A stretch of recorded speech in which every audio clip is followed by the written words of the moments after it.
Moderation is kind of fun. It's kind of crazy. Um, it's just a lot of fun with these stories because so much shit happens. And people always ask the same question. Are these stories, are they true? Are they true? That kind of thing. People always ask, they want to know because I think most of the time people want to understand if the things they've interacted with are considered good stories to share. And anything that you get any pleasure from, or any positive thoughts from, or anything that you're going to carry with you into the next phase of your life requires you to acknowledge it. And that's a general rule for me in situation. I don't care what the situation is. Even in COVID-19, I take the good, I carry it with me, I release the negative. I don't carry the negative with me. It's heavy and it requires a lot of energy to process, and it requires a lot of energy to move. So that's a big thing for me. So whatever the situation, I'm only carrying the good stuff with me. I process through that negative crap so bad and release it, it means nothing. Like I literally can't carry it with me. And I've had to teach myself to do that because my load has been heavy for years. And I finally gotten to the point that I realize I don't have to carry it with me anymore. And it makes me have very linear, rational thoughts without getting caught up in like a whirlwind of emotional shit. Stuff happens and I'm like, well, why are you even worried about that? Come on. And there are people like have to talk through it, and I don't. So this story is called Moderation, and this is a fun story too. So moderation, the quality or state of being reasonable and avoiding behavior, speech, etc., that is extreme or that goes beyond what is normal or acceptable. So the virtues are fun because they fall in line with each one of the stories. So when you hear the definition of the virtue and then you hear the story, you're like, "Holy shit, I didn't see that coming." But anyway, here we go. So this is I'm gonna start reading this one now. So Kendall is the other person in here with Joy. Kendall. So Kendall starts talking. Girl, don't look now. There's a man behind you at the counter staring at you like he wants to eat you for breakfast. Ugh, I'm so fucking hungry. I don't care. We were sitting at a late night breakfast spot. Both of us were perusing the menu for at least the 100th time in our lives. Well, I was looking for sure. I mean, do I want my hash browns covered and topped, or scattered and covered, or wait, do I even want hash browns? I think the last time I ate white potatoes, I became sick to my stomach. Was it the potatoes or the cheese? My body is becoming so sensitive to so many foods.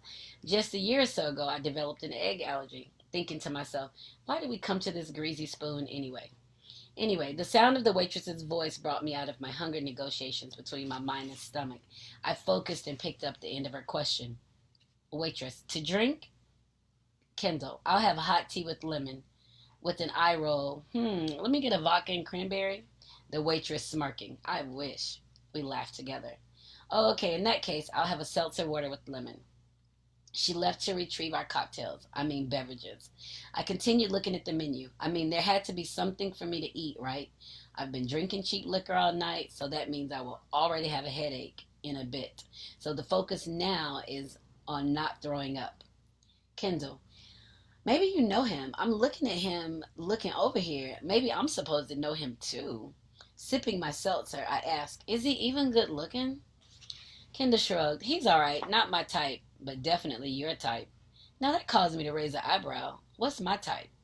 The waitress interrupted us. Y'all ready to order? We both turned to look at her at the same time. Kendall says, I'll have 2 eggs scrambled, soft with cheese, bacon, and wheat toast. I thought to myself, I want what she ordered, but I don't want to end up in the emergency room or scarfing down Benadryl or a Zantac. Me, I'll just have the T-bone and a salad. Kendall, Jay, you don't want any breakfast? Me, of course I do. You know how my stomach has been so icky lately. This is safer. The waitress, how do you want your steak cooked? Me, medium rare, warm pink center. She looked at me like, bitch, do you know where you are? But instead she said with a weak smile, we will try. I smiled back and said, thank you. When the waitress left, I looked at Kendall. Now, as you were saying, what's my type?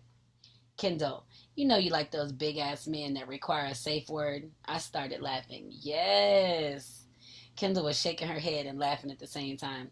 So now I'm slightly intrigued, but hunger has my attention on lock. Maybe I'll care after I have a bite to eat. The waitress shows up with my salad. She placed the salad in front of me. I looked at the salad, completed a quick inventory. Iceberg lettuce and one tomato. Is this the salad? I swallowed and looked at Kendall, who was looking at me. I turned to look at the waitress while catching a glimpse of the yellow and black sign, a quick reminder of my current location, and asked, "Can I please have some salad dressing? Vinaigrette, perchance?" She nodded, reached under the counter, and handed me some dressing. I took it with a smile and began to shake it up.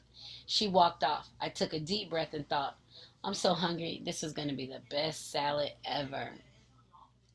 After I added the dressing and took a bite, we began to talk again. Me, is he still at the counter? Kendall, yep, he just paid his check. Well, hopefully he'll pay ours too. Kendall and I locked eyes. Without a word, we both agreed that was a great idea. I pushed my salad over to the adjacent place setting and proceeded to slide to the right. Hopefully my admirer would take the hint to come over to join us. Kendall and I continued to converse as we were waiting to see if the bait had been taken. I noticed movement over my shoulder. I thought it was safe word guy. I smiled a little cocky smile at Kendall. Uh-oh. He walked 2 or 3 steps beyond me and started talking to Kendall. I thought, well, damn. Now I thought that was my free breakfast. Kendall and the guy exchanged words. Then she stood and allowed him to slide into the booth across from me. She returned to her seat.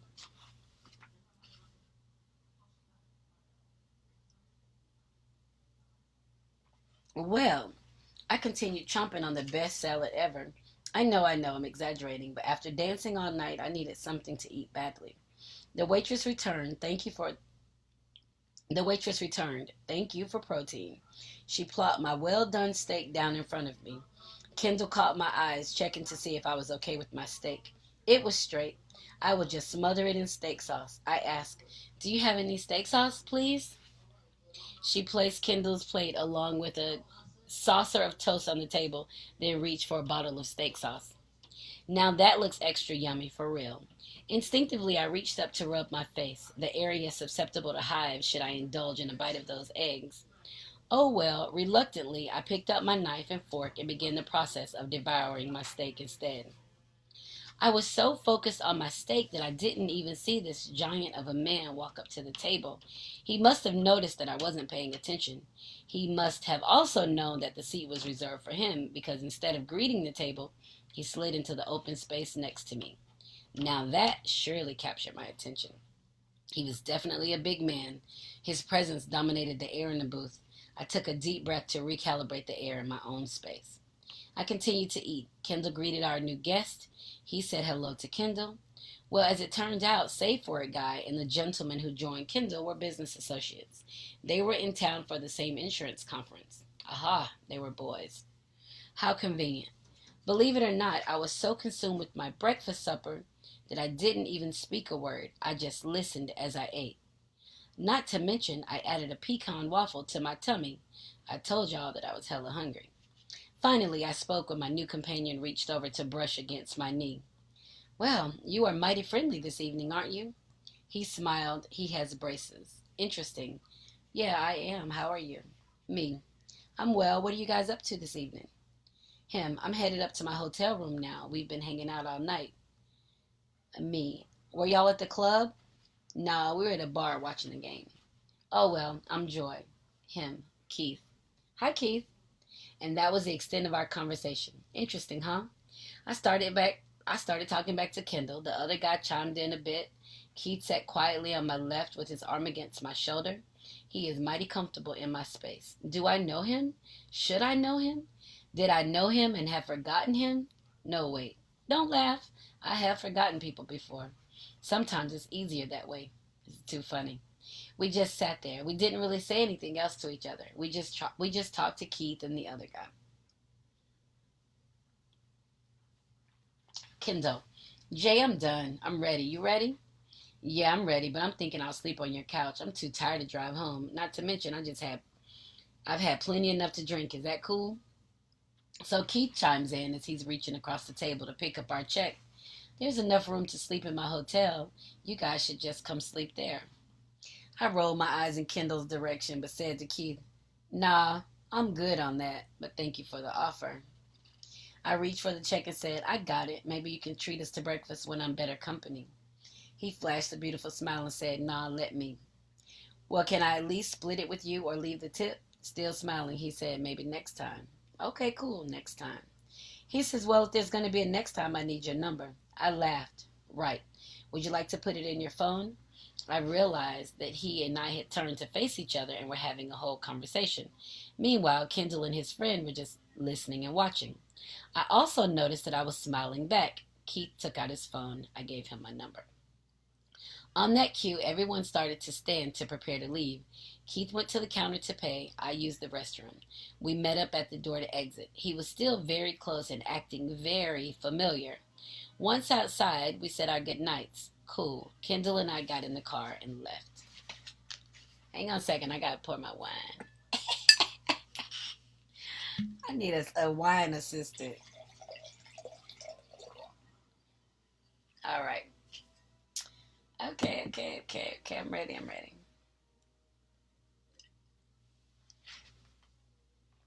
All right. Where was I? Okay. As previously arranged, I slept on Kendall's couch. Her couch in the family room is comfortable as hell. It's a wide section with lots of pillows. Whether I'm sleeping over or sitting on it, I always find myself lost in the pillows. Pure heaven. The natural light that flows in is minimal, so you know that means you can literally sleep all day. Not to mention the humming and gurgling of the fish tank. It's a wonderful place to seek refuge after a long night of dancing, or any night for that matter. So a sound interrupted my slumber. I recognized it, my phone. I took a deep breath, quickly recalled where I was, removed the pillow covering my face, and reached for my phone. I looked at the screen. It was 7:38 a.m. What the fuck? Seriously? Hello? This is Keith. My thought was, so what? But I responded, hi Keith, what's up? He apologized for calling so early, then went on to tell me that he was checking out his hotel in a couple of hours.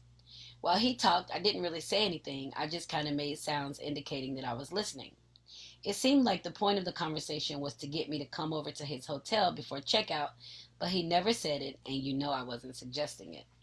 Once he realized that I wasn't coming to his hotel, he asked, can we meet for lunch before he heads home? I told him that lunch will be fine in a few hours. There was no way in hell that I was making a move right now, though. We already knew that I was going to have a little headache because of my liquor consumption last evening. And guess what? It's here. Ugh. Keith and I continued to talk for a few more minutes. The topic changed to logistics. Where will we meet? What time? Blah, blah, blah. Well, he lives east of the city, so there was no reason for him to travel back and forth, especially since he would be driving a couple of hours to get home anyway. I suggested we meet near the airport at noon. He was cool with that. We said goodbye. I turned off my ringer, recovered my face with the pillow, and attempted to go back to sleep. As I lay there, covered in pillows, I was doing a mental inventory of my purse. Do I have any headache powders? I guess the answer was no, because I didn't get up to check, but I did manage to fall back to sleep. About 3 hours later, reluctantly, I decided to get up and go meet Keith for lunch. I showered, brushed my teeth, and slipped into a little cotton jumper. Nothing fancy. Hell, I almost canceled before I even got off the couch. I gave myself a little pep talk. It's just lunch. I can go back to sleep after, right? Maybe he's cool. I mean, it was late when I met him. I was tired and buzzing. As we all know, the daylight brings out amazing qualities in people and situations, right? So, off I go to meet Keith. When I picked up the phone to call him to discuss the exact location of our meeting, I noticed that I had 4 missed calls. Oh no, I forgot that I turned my ringer off this morning. Dang it. I called him back first simply because he and I have plans. No slight to anyone else, but him. Hello? Hi, Keith. Him. I checked out. I'm headed towards the airport now. Me too. Do you mind if we just go to like a sandwich shop or something? Nothing too fancy. I didn't really have many clothing options with me this morning. Him. That's cool. We stayed on the phone and talked about randomness until we were in the same general area. When he found a sandwich shop, he stopped, gave me the address. I entered it into my GPS and found my way to him. I pulled in next to him I cannot for the life of me even remember what kind of car he was driving. However, I could definitely see him better today than last night. He was taller, more chocolate, and his smile was even brighter. All I could think when I was looking at him was, Lord, you have done something special designing this man.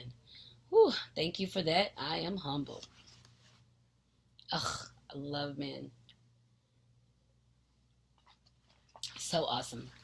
Anyway, Keith and I hugged and talked. Eventually, we entered the sandwich shop where we ordered and ate. We were only there for about 30 minutes. I figured that he was pressed to get on the road, but even outside of the restaurant, he wasn't in any hurry.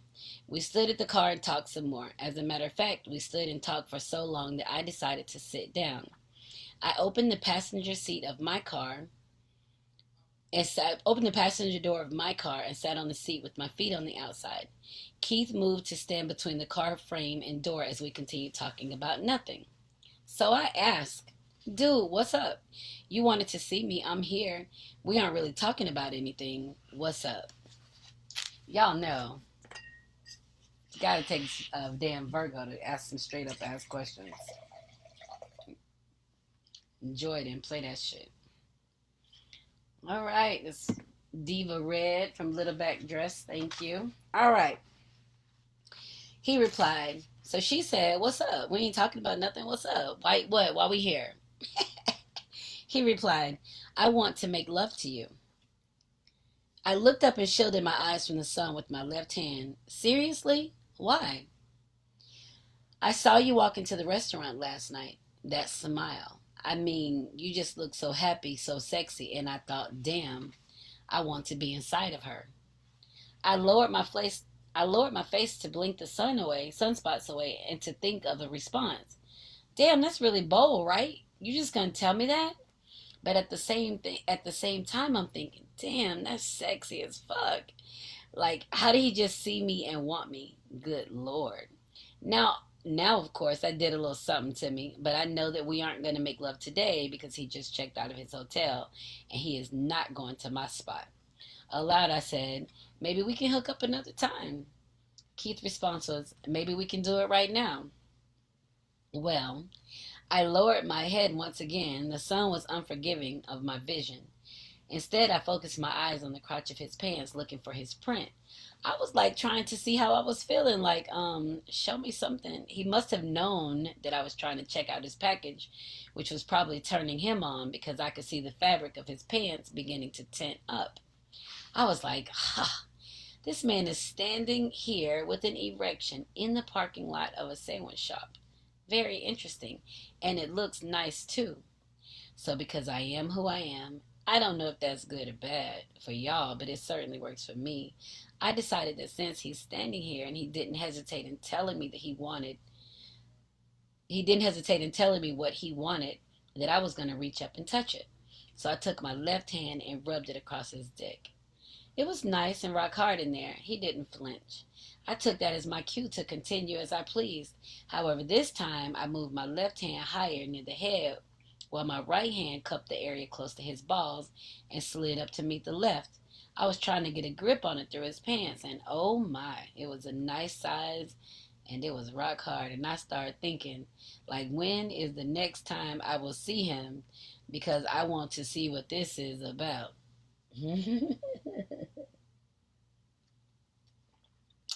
Keith spoke again. Maybe we can do it next time. Well, now I'm thinking clearly because my blood is certainly pumping faster all over my body. What time do you have to be home? I don't have to be home. I don't have a time to be home. I was thinking I could take him back to my house, but I didn't necessarily want to do that. So aloud I said, why don't we get a room? We can split the cost. Now wait.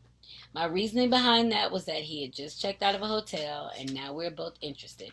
He wanted to make love to me and, well, I wanted to let him. So it was a mutual moment of desire. Right? Me. Well, we can get an inexpensive room at like a motel. We can hang out for a couple hours. We can split the cost and you can leave from there. Keith, word. Now, neither of us are familiar with the area, but Keith speaks up first and says, I'll follow you. I started laughing. Okay. We got into our respective automobiles. He starts following me. I'm driving and looking and thinking there has to be an inn or motel nearby. As we pulled into a parking lot of one place, I was like, "Ugh, this is gross. Who the fuck stays here?" But fortunately, it was closed. Hilarious. We kept riding for about 20 minutes or so, then we happened upon the Red Roof Inn. Now, I don't know about y'all, but all I could think about the Red Roof Inn was, Red Roof Inn, we'll keep the light on for you. I started giggling, hoping they would keep the light on for me, because I don't know what I'm about to get into, but I'm going to get into it. We pulled into the parking lot. Well, we entered the lobby and I approached the front desk. "Yes, I need a room, please." I noticed Keith standing a couple of feet behind me, slightly to my right. "How long will you be staying?" the clerk asked. "Just a couple of hours." Keith laughed. "What?" I caught on. "Oh, we need it for a night." Why the fuck do I have to pretend that I'm not here to fuck for the afternoon? Whatever. We went through the registration process. Even before the clerk gave me the total, Keith handed me $40. Now I laughed, but I took it and slipped it into my purse. He must have already known how much the room was. He must be familiar with the Red Roof Inn. I thought, Lord, Joy, you are always getting into some fucked up situations. Anyway, the clerk went over the motel details, then proceeded to hand me a key. A literal key. Hang on a second. When was the last time you were given a key on a ring with a little plastic keychain that had the number embedded in it? I looked at it. 32. Clerk, how many keys will you need? And me, one will be fine. Thank you. Let me say this. I love what I love. I love good liquor, nice hotels, and I love, love, love to have a good time. Those are all my shit. But today I was liquor free and checking into a motel, splitting the cost, mind you, with the man who spent $12 on my breakfast, all for the sake of trying to have some great sex. Has it really come to this? I couldn't help but laugh at myself. When we got to the motel room, I used the key to open the door. I swear to you, I traveled back in time. This room was vintage. The frame of the bed was dark brown wood with columns on the headboard. The bedspread was quilted in multicolored floral. I just looked around and took it all in. The only thing missing was the little box on the nightstand that took quarters to make the bed vibrate. Hilarious. I looked at Keith. He didn't seem surprised, so I chilled. It was just sex. Of course, before we started, I had to send my safety text because I am at a motel with a man that I don't know trying to have sex. So I text Kendall, "Hey chick, hey chick, I met Keith for lunch. We're gonna hang out for a bit. I'll text you in a while." I placed my phone in my purse and proceeded to the bathroom. I was trying to minimize the thoughts every step of the way. While I was using the bathroom, I thought I should provide Kendall with more information just in case. After washing my hands, I went back to my phone. I heard the notification. Kendall sent me a text. "You straight?" "Yep, we're at the Red Roof Inn. The number is blah, blah, blah, blah, blah. Room 32. Kendall replied, 32? Laugh out loud. What the fuck? Bye, girl. Later. With a sad face. Keith and I are not having any small talk. We both know why we're here. His dick is hard. I'm going to be wet. If he's trying to get it, he's going to pull out all the bells and whistles, and I'm going to take it. You know I could use a tune-up every now and then, and this is a now as opposed to a then. So yeah, let me get this tune-up. Keith walks up to me and starts kissing me and rubbing my shoulders and shit. I let him. It's amazing how much my body craves attention sometimes. Geez, his kisses were nice and soft. I closed my eyes to clear my mind and surrendered to the moment. He starts undressing me, but he hasn't removed any of his clothes at all. His dick was rock hard. I could feel it brushing up against me. He wanted me naked, so I was like, cool. I let him undress me. I don't have a problem with being the only naked person in the room. Besides, I know he doesn't have any ropes or chains on him. Well, at least I didn't see him bring anything out of the car. But hell, that doesn't mean he can't strangle me. He is, in fact, a strong-ass man. Anyway, now I'm naked, just standing there. Well, he wants me to lay down, so I do. He's kissing my breast and gently biting me. And it was at that time I realized that I truly enjoy being bitten. As I lay there, I was trying to remember, when had I ever been bitten? I did like the sensation of his teeth gently piercing. and the metal from his braces grazing my skin. It was such a carnal moment, like, arr. Well, anyway, he starts going down on me and he is fucking loving eating my pussy. I was so overwhelmed by the sensation. It was crazy because I had never had anyone go down on me like that before. I'm like, what the fuck are you doing? My orgasm was coming so quick and so hard that I was pushing his shoulders to move his mouth away, trying to lessen the sensation. I was like, stop, wait. I felt like I was about to freaking explode, but not like my regular orgasm, like spontaneously combust explode. I kept pushing his head back, trying to stop the explosion. Well, very calmly, he said to me, I really don't like when you push my head away. He was so matter of fact that it sounded quite businesslike. I said, okay, I just don't know how I feel. It's got me a little bit worried. I added, okay, I'll try to stop pushing you away. He said, thank you. It's okay. I got you. I realized then that this was very much a business moment for him. He wanted to fuck. He came. Excuse me.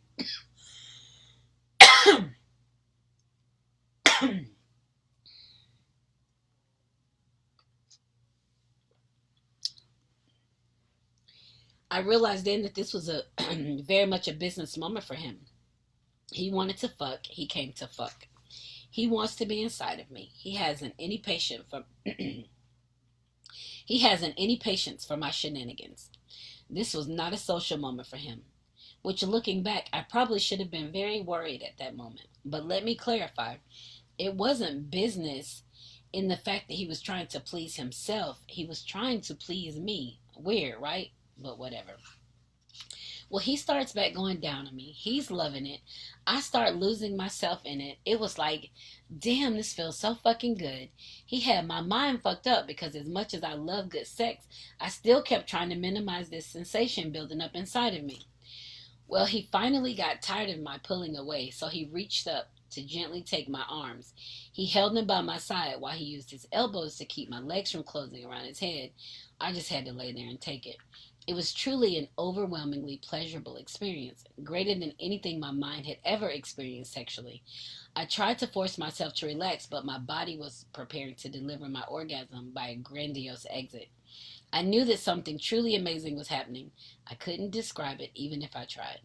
I believe I blacked out because what I remember is open my eyes to see Keith looking up at me saying, you didn't tell me you were a squirter. I was fucking dumbfounded like, I squirted? A little celebratory parade with fireworks kicked off in my brain. Woo woo! So my first thought was, shit, I need to tell Kendall that I squirted. Kendall is a squirter. She's a straight boss. But I couldn't tell her.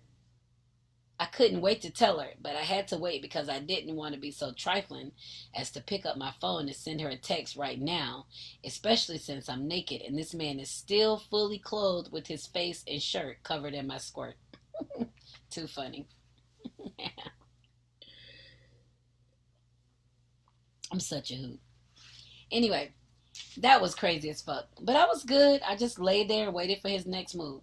Well, as he started to get undressed, I started to pull the comforter back because it was wet, wet, wet. Once I did that, I slid between the sheets. He didn't say anything. He just walked to the bed, pulled the sheet back. I guess he wanted to look at me, so I just lay there. I didn't know what he wanted. Hell, it's not like I knew him or something. I would just watch me until he did unveil his dick. I wanted to see if it was as nice as it felt.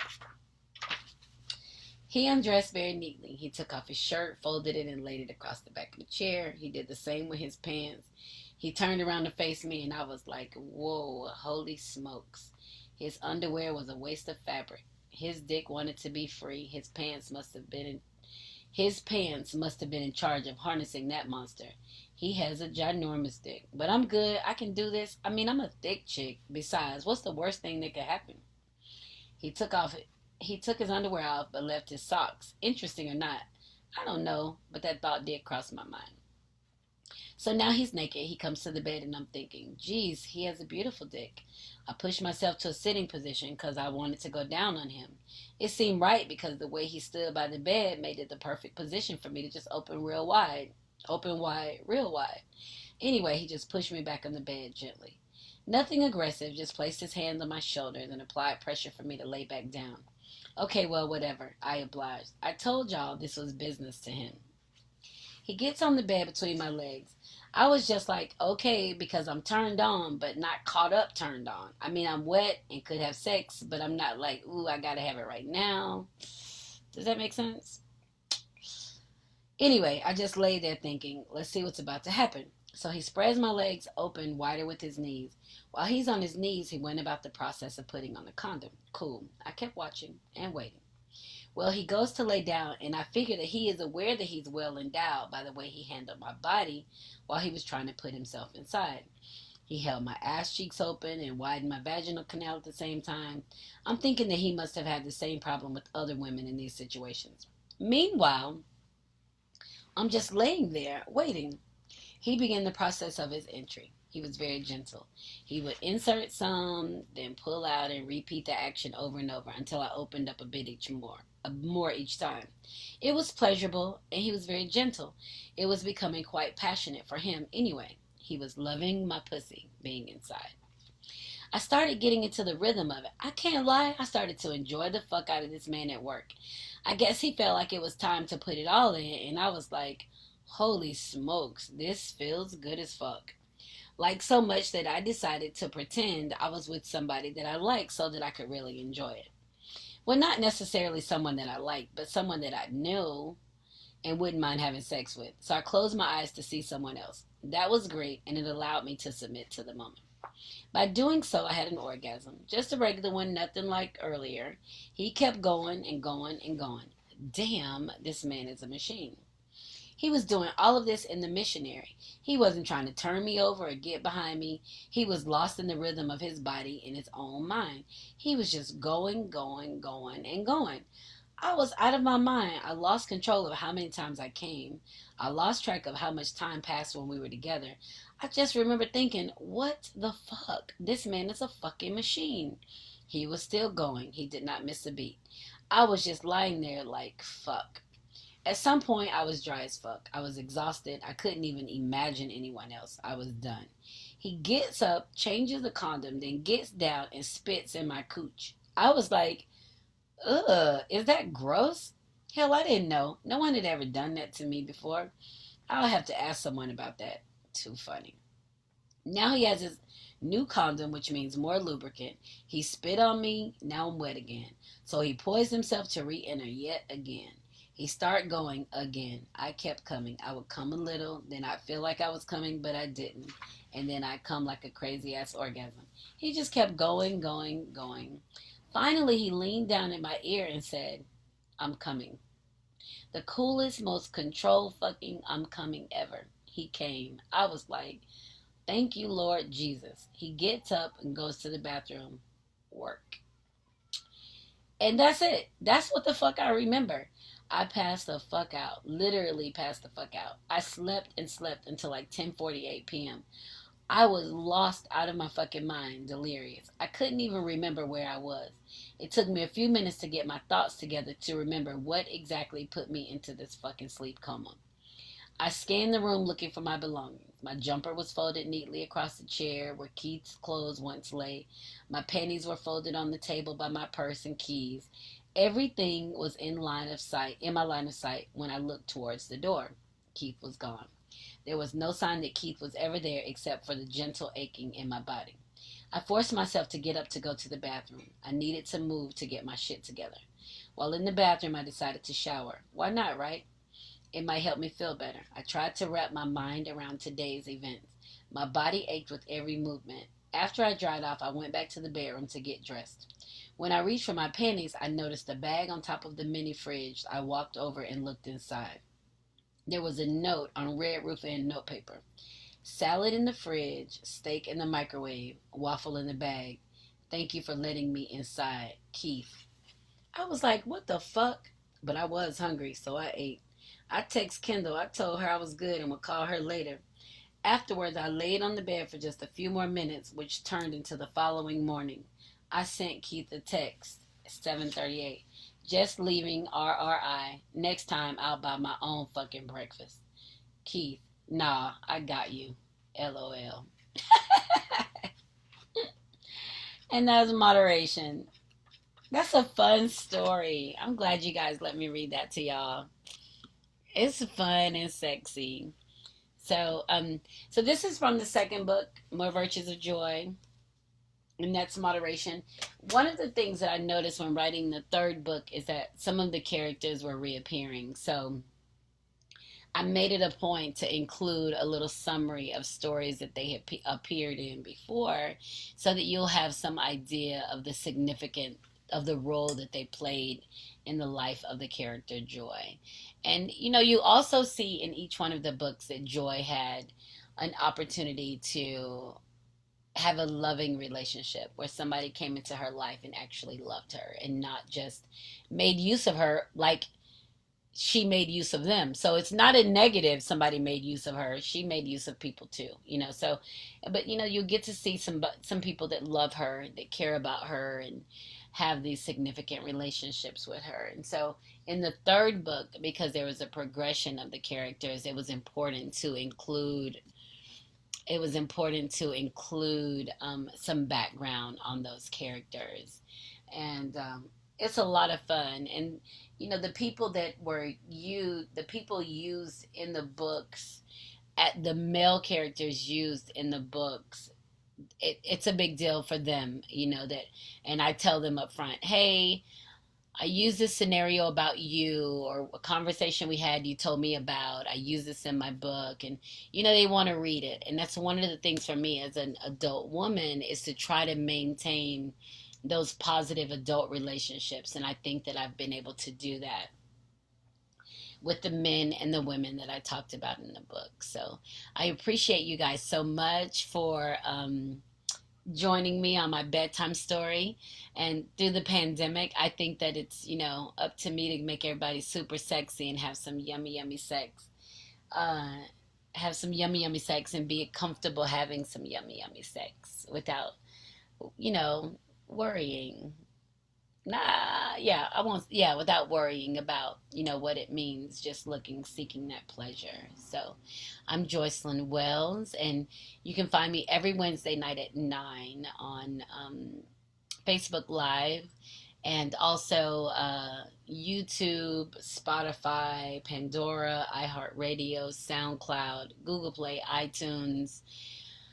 I'm missing something, but yeah, so we're out there. So any of my information, any of my writings are that's Amazon, Barnes and Nobles, um, almost Audible, 2 books on Audible. We're waiting for approval for 2 more. So it's out there, and I'm growing. I'm growing as a writer. I'm becoming bolder in my words, more confident in what I'm sharing. I'm as a woman, and not being afraid of what my thoughts are and what I'm trying to share. So, it takes a lot. I don't know how many of you have ever just kind of stepped out there on those internal thoughts, but it's definitely a big deal, and I'm growing. So, thank you guys for sharing with me. I appreciate you so much.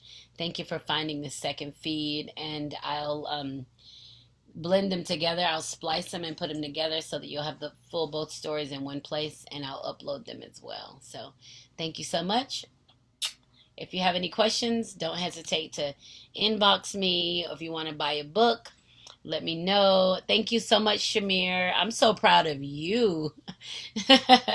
I'm proud of you. Thank you very much. So, thank you. That means a lot. And thank you, Travis. I just appreciate your support so much, and just understanding me as a person. So, we'll see how this pandemic goes. You guys be safe. Take care of yourself, and know that if we make it to the other side, we've got a lot of work to do, and that means all of us. So thank you so much, Kim, for tuning in. I appreciate you. So you guys have an awesome night, and we'll see you next time. Bye.